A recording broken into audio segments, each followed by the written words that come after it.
اخلاق. هاي لي اول مره حكيت، كلي اخلاق من راسي الى رجلي.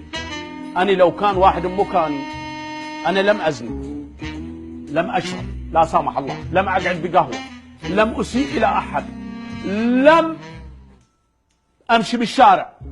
وعلى هذا نادرا يتوسلون بي اطفالي على ان امشي وياهم اذا عندي فرصه اقول لهم خلنا نصلي بيها، لان انا ذخيرتكم الى يوم القيامه. من هو بيكم الان يصير عنده كل سين، تلقيه بدبي، تلقيه بلبنان، تلقيه بالمغرب، تلقيه بروسيا البيضاء. يعني في يوم من الايام جاب لي احد الناس اموال، قلت له ما اقدر اخذها، يعني اموال كثيره، يعني مو مثلا مو 100,000 او 200,000 دولار او لا، تصرف فيه.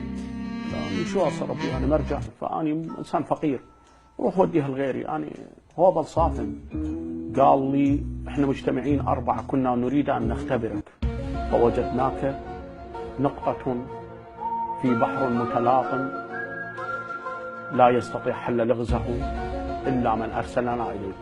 قلت الحمد لله نعرف هذا.